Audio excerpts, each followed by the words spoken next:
Yeah, it's crazy the shit that people will tolerate out of their dogs, but not their romantic partners. Well, some people will. Some people will. There's kind of a balance between not taking too much shit and taking too much shit.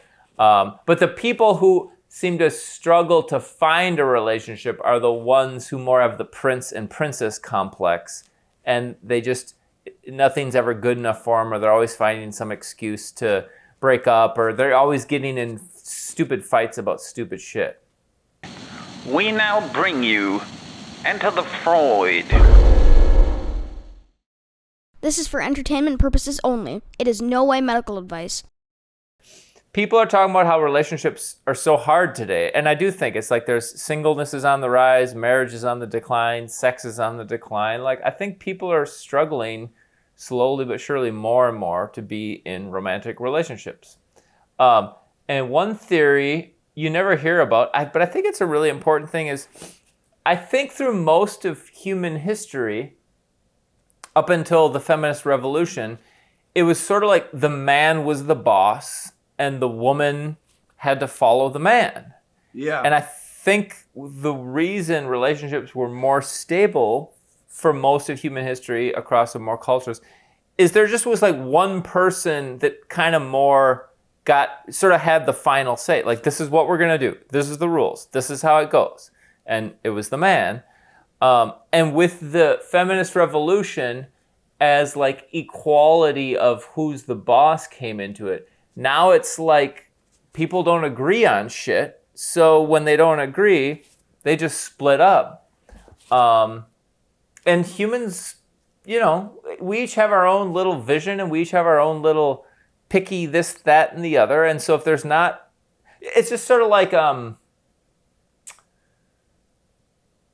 well, now this is going to be a stretch, but like my business runs really well and smooth and everything goes according because there's one boss, me, and it's just like, this is the way it works. And I do a pretty good job. And so it just runs smoothly. And occasionally I have an employee that doesn't like the way it is and then they leave. But for the most part, I do a pretty good job. So actually my retention rate is insanely high and everything goes super smooth.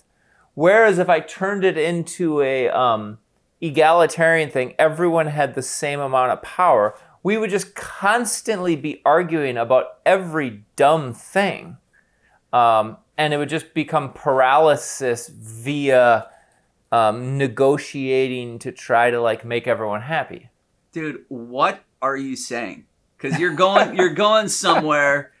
I know it's a weird, scary, horrible place I'm going. But it's sort of like, here, let me use another different wacky analogy. It's like the human body. There's, 10 billion cells in the human body. And none of the cells have any say in what the fuck they do. They just like have to do what they're supposed to do. And then there's some executive functioning thing. Let's just say it's the brain. Let's say it's the prefrontal cortex that is like the dictator. And it's like, no, cells, you do this, you do this, you do this. And like the body works. But if my skin cell was like, I don't like to be a skin cell, I want to be a lung cell. And they're just like, each had their own autonomy, like I would just die instantly. Dude, this is horrible. How is this going to set up where you now deliver us the key to a successful relationship? Okay, here it is. Here it is. Key...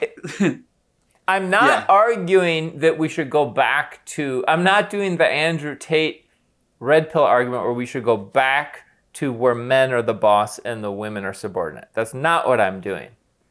I'm sure everyone thinks thus far that it sounds like that's where I'm headed, but it's not. I think that the old, more primitive state of men are boss and women are subordinate, that we're like slowly evolving and getting more sophisticated. And now we've come up to this equality thing, and I just don't think we've figured it out yet. I think there needs to be another step of maturation where both parties can put aside their own little selfish, juvenile things and kind of transcend their like, I want this in a relationship and I want this. And if he doesn't give me gifts, then that's not a good, or whatever. There needs to be a transcending of my little immature adolescent things. And I sort of feel like I meet people and I can kind of tell after a little while if they're mature enough to kind of like set aside all their little immature things and be mature enough to have some level of self-sacrifice if they want to be in a relationship. I don't think everyone needs to be in a relationship, but if they want to, they can self-sacrifice their need for gifts or their need for whatever. All humans have silly, stupid, little immature desires in a relationship, and you have to like sacrifice like a lot of those if you want to like sustain a relationship. Okay, so if I could try to just reiterate what you've said, disregarding all of the setup for you being a dictating Nazi in a relationship, right? Uh-huh. Like, really what you've just said is that both people in the relationship, one of the keys is that both people have to figure out how they can put aside their own individualistic neuroses and whatever their dreams are for the success of the relationship. Totally. You said sacrifice, but I somehow don't think that's what you mean. Because look, maybe sacrifice is not the right word. Because if you and your lady friend, you show up and you're like, oh, okay, well, I'm not going to do my dream, and so you're not going to do yours, and so then that's how we're going to exist together. Well, that's not how it goes, because then both of you will be like, you'll both be losers, right? And so somehow each of you have to maintain enough autonomy to fulfill your individual dreams and desires while somehow sustaining contact in what would be considered a relationship. Yeah. Is that what? Yeah, I think that's true. Yeah, I agree. The word sacrifice is the wrong word. It's more like everyone has kind of juvenile parts of us where we want more gifts, or we want the lady to have perfectly perky breasts or whatever. We all have our little immature things, and we have to recognize, oh, I have all these immature things, or we get really argumentative about this dumb thing. There's just some level of maturity where it's like, you know what? People aren't perfect. I'm going to accept this. It's just some maturity level that it's like if I have a patient or even friends, I can kind of sense whether or not they have the maturity level to sustain a relationship. And I can tell a lot of people don't. They're just a little bit too in their own little prince or princess demands. And it's like, that's not going to work for a relationship. I think I just heard you mention that there has to be some form of radical acceptance of the other in their state, whatever it is. I'm not going to say radically accept their imperfection, because that's a really stupid way to look at the world.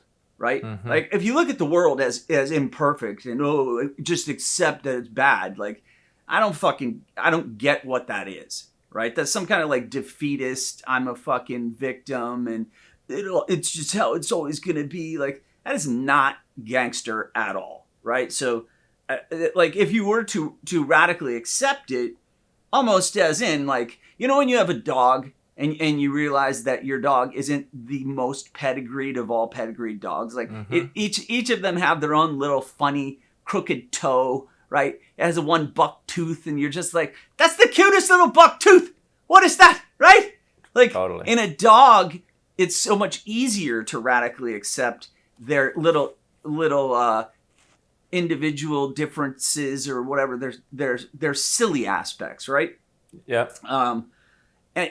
And then in human beings, it just is a little harder, right? And I think it might come down to just kind of how harsh we are on ourselves, Mm-hmm. Like when the person becomes an extension of you, rather than you being like, well, okay, I am me, you are you, and I'm going to try to work on my own shit, and I'll leave that hypercritical thing to myself. Yeah.